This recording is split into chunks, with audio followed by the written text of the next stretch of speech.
Oi, pessoal! Vamos então para o nosso segundo capítulo do curso de marketing digital, onde eu vou falar um pouco, bastante na verdade, sobre a história do marketing, né? Até a gente chegar nos dias de hoje.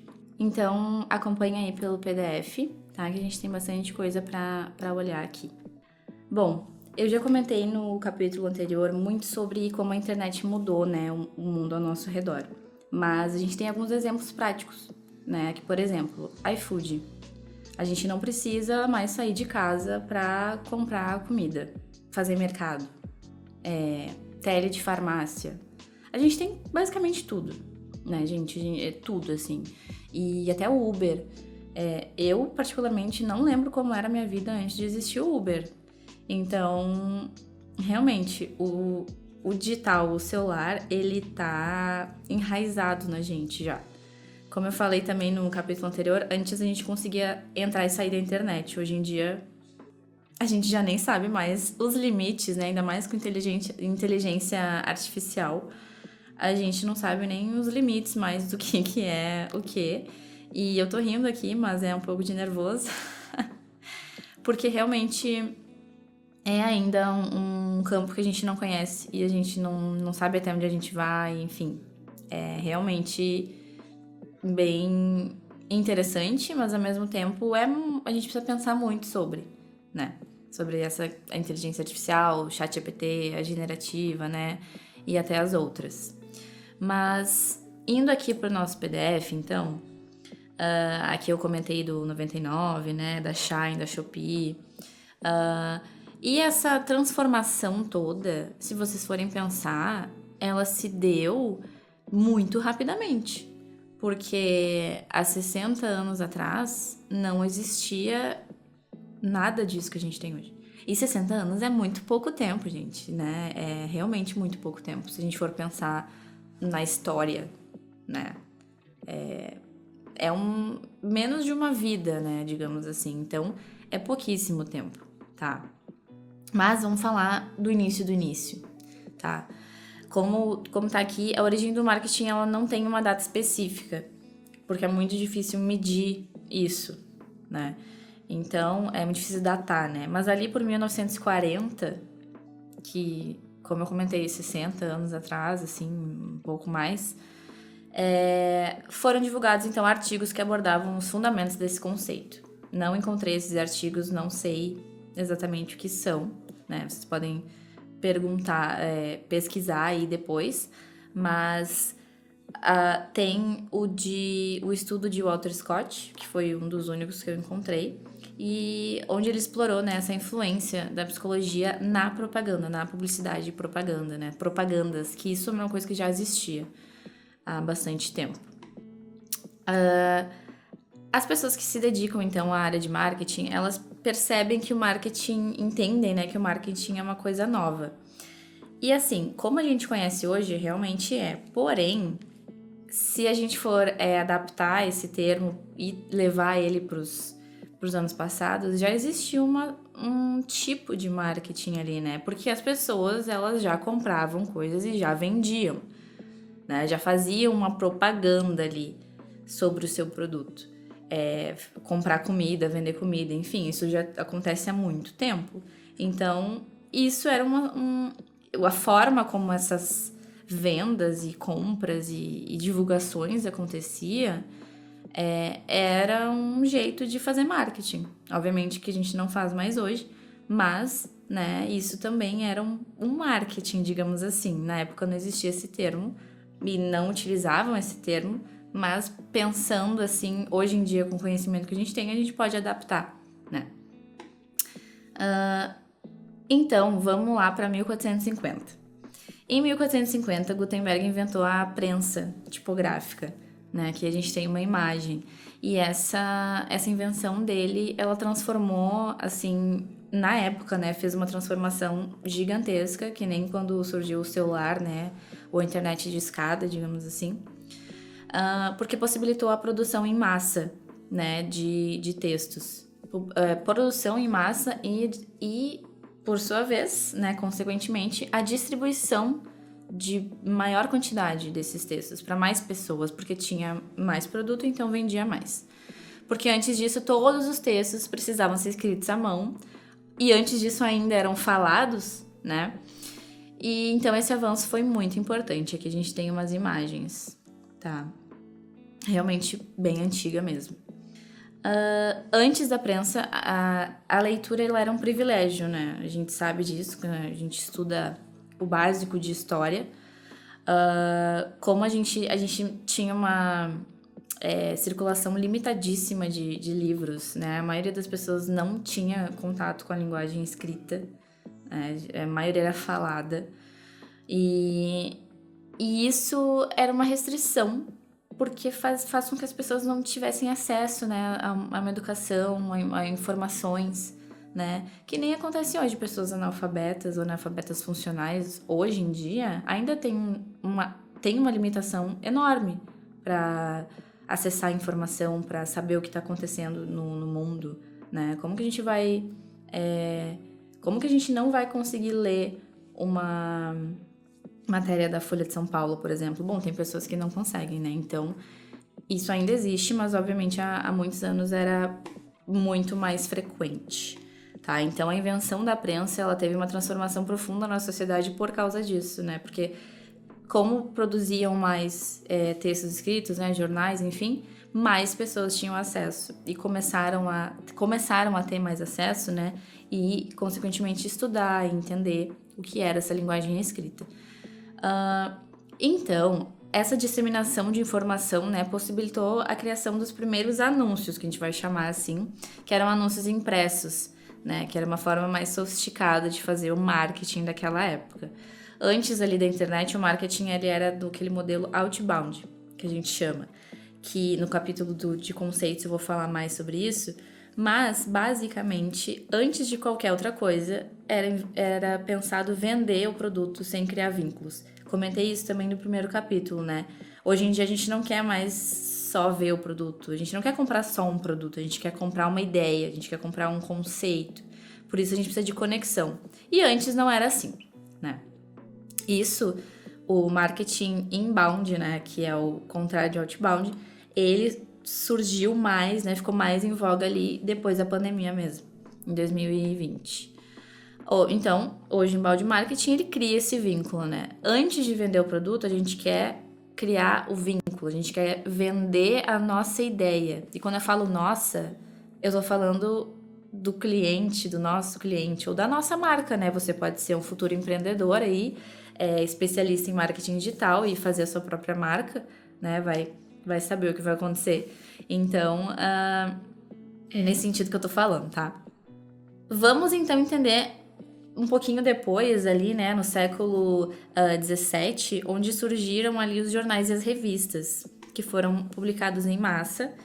Muitos reconhecem o jornal alemão, esse aqui que tá aqui do lado. Eu não vou saber falar esse título, mas reconhecem como o primeiro jornal do mundo. Eu achei isso super interessante, quis trazer para vocês. A primeira revista, por sua vez, ela foi publicada em 1741, tá? The Gentleman's Magazine, revista dos homens, né? Por os cavalheiros. Então, a primeira revista do mundo, tá? Pelo tipo de conteúdo que tinha mesmo, né? Jornais e revistas têm uma diferença ali do conteúdo que eles vão abordar. Então, eles se tornaram, né, esses dois meios aí de divulgação de informação e conteúdo, se tornaram, né, meios interessantes para as empresas, né? Para as empresas publicar ali um anúncio, vendo tal coisa, né? Antes a gente via até no jornal, quando se lia o jornal, que as pessoas tinham os anunciados, né? Que tu podia pagar para colocar um anúncio de algo que tu tava vendendo no jornal. Hoje em dia a gente faz isso onde? Sei lá, marketplace do Facebook, Mercado Livre, enfim, 1000 possibilidades, né? Os primeiros materiais off, né? O que é isso, material off? Já vai se acostumando com esse termo que é super importante. Materiais off, ou OH, que é out of home, são o que a gente chama hoje de os materiais em locais públicos, né? Outdoor, painéis de LED, propagandas até no ônibus, né? Que a gente vê. São aqueles materiais, né? Materiais que eu chamo fora de casa ou fora do digital, né? Que que é, na verdade, a casa do marketing digital. O marketing digital, ele tem os materiais off, tá? Por quê? Porque eles ainda não foram extintos, né? A gente ainda passa na rua de ônibus, de carro, a gente vê um outdoor, se tá bonito, se chama atenção, a gente vai olhar, né? Um outdoor, enfim, ou o que quer que seja. Então, esses materiais, dependendo do cliente, dependendo da campanha de marketing digital, eles são importantes e interessantes para serem pensados. Enfim, aqui eu coloquei exemplos, né? Outdoor, pôsteres, os lambes, né? Letreiros digitais, etc. A impressão, então, de panfletos facilitou a divulgação dessas informações, mas surgiu um desafio, a necessidade de distribuir isso para as pessoas, né? Porque a prensa facilitou a produção e a distribuição, mas como que foi essa distribuição, né? Olha só, então aqui a gente tem uma historinha. Que alguém percebeu que fixar um único pôster em locais públicos seria mais eficaz, né? Atingiria mais pessoas com menos esforço do que tentar fazer com que várias pessoas recebessem o mesmo pôster, digamos assim, o mesmo jornal com a mesma informação. Às vezes tu vai pegar aquilo, vai colocar num lugar onde passam muitas pessoas e mais pessoas vão ter acesso àquilo ali, né? Então, a gente não sabe ao certo como essa prática começou, né? Mas talvez tenha existido aqui antes mesmo da invenção da prensa, né? Já que era possível criar os pôsteres à mão, tá? E uma outra curiosidade é que essa estratégia, né, de material off, que hoje a gente tem essa nomenclatura, ela virou tão popular que foi proibida em Londres em 1839, mas que os profissionais de marketing encontraram uma alternativa, como sempre, né? Os outdoors.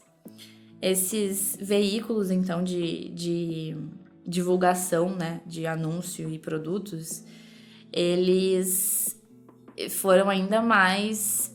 Eles alcançaram ainda mais pessoas, porque eles eram maiores, eles estavam em lugares mais estratégicos, né? Alcançavam mais pessoas e duravam mais tempo também. O primeiro registro de aluguel de um outdoor é 1867. E ninguém mais, ninguém menos, né, que aqui a Coca-Cola em 1922 com um dos primeiros outdoors, né, da marca, tá? Aqui, então, a gente vai entendendo, né, o papel tão importante de também saber ali, de trazer o marketing tradicional pro digital, tá? Porque as redes sociais hoje em dia são o principal canal, né, do marketing num todo. Porém, dependendo do objetivo do cliente, da marca, materiais off também são super importantes. E é muito essencial que você saiba que tudo isso tem que estar conectado. Eu não posso publicar um outdoor, né, ter um outdoor que diz uma coisa sobre a marca e aí na minha rede social, no Instagram, vai dizer outra coisa. Não. Tudo tem que estar muito alinhado, né? Vamos seguir aqui, então, para rádio, televisão e telefone. Com a virada do século XIX para o XX, a gente tem, então, a chegada dos novos meios de comunicação. Rádio, televisão e telefone. O telefone foi inventado aqui em 1876, mas foi só em 1946, quase 100 anos depois, né, que atingiu 50% dos lares ali norte-americanos. Então, realmente surgiu ali o telemarketing, tá? Esse termo telemarketing, ele era um pouco diferente do que a gente conhece hoje, mas surgiu ali na década de 70 e ele é associado a uma das práticas de marketing mais problemáticas, né? Que tanto em termos de resultado quanto recepção do público, porque é muito chato ficar recebendo ligação. Hoje em dia, a gente não gosta de receber ligação.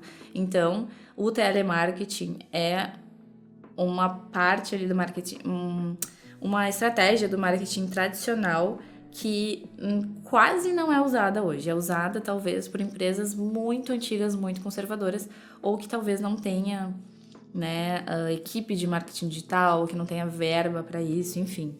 Né? Mas realmente é muito chato a gente ficar recebendo ligação o tempo inteiro, né? Após o telefone, então, a gente tem o rádio, né, que se destacou ali com uma grande novidade ali por causa, né, da Primeira Guerra Mundial. O rádio passou ali de propósitos militares para transmissão aberta de entretenimento e notícias, né, após a guerra. Então, em apenas 22 anos isso aconteceu. Por isso que eu comentei com vocês que essas mudanças do marketing digital e da internet, e essas mudanças do nosso comportamento como sociedade, elas aconteceram muito rápido, né? Muito rápido. Então, a gente tem os anúncios verbais ali, né, de rádio, uma forma de patrocínio, né? Hoje a gente até ainda escuta isso, o rádio ele não morreu assim também. Muitas marcas ainda usam o rádio para anunciar seus produtos, serviços, tá? Então ainda é super comum, na verdade. Mais comum para pessoas talvez um pouco mais velhas. Então, marcas mais jovens talvez não vão usar, né? Tudo isso a gente tem que pensar quando a gente vai pensar no marketing de alguma marca em específico. Porém, né, nem o telefone e nem o rádio se comparam à televisão, tá? E é engraçado pensar, porque hoje a televisão não se compara ao nosso celular, né? Mas ali, em 1941, foi veiculado o primeiro anúncio de TV registrado no mundo. Registrado, né? A gente acredita que seja o primeiro mesmo. Em menos de 15 anos, em 1954, os anúncios de TV superaram em receita, ou seja, em dinheiro, né?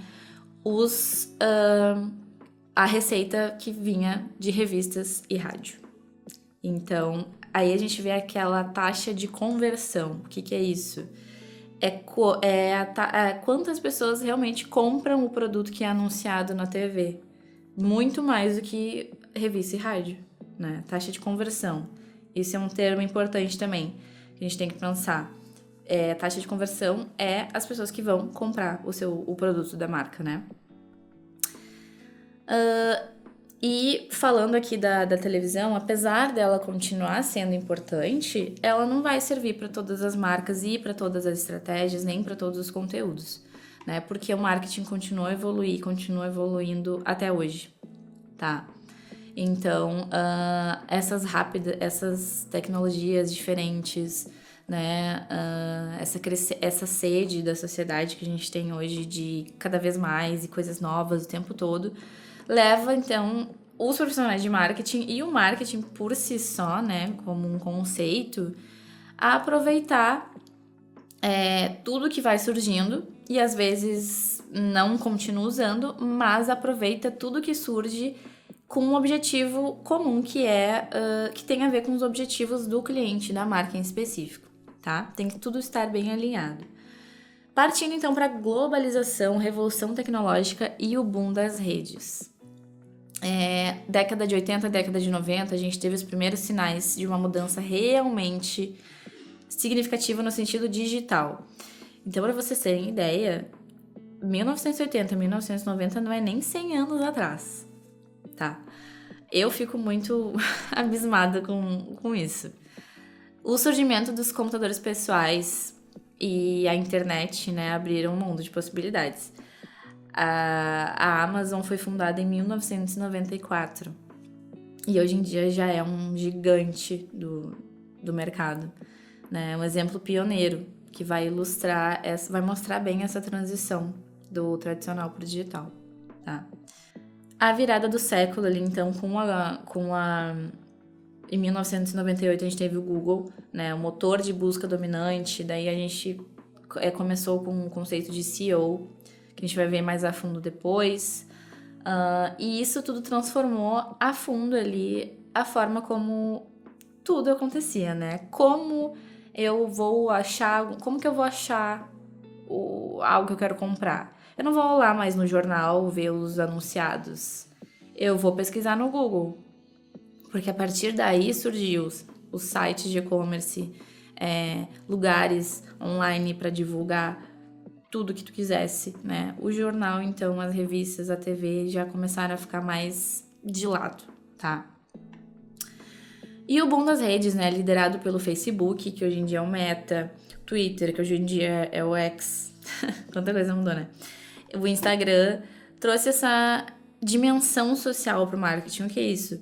Trouxe a ideia de quantas pessoas tem envolvido, né, no mundo digital, que antes a gente não tinha como medir, porque não existia tantas métricas de mensurar isso, tá? E outra coisa muito importante, com o digital, as marcas puderam, que eu tô sublinhando aqui, interagir diretamente com o público, porque antes havia essa barreira entre o produto e a pessoa que queria comprar. Hoje não, a gente se sente conectado com a marca, né? Se eu mando ali uma DM no Instagram pro, sei lá, Esticadinho, ele vai me responder.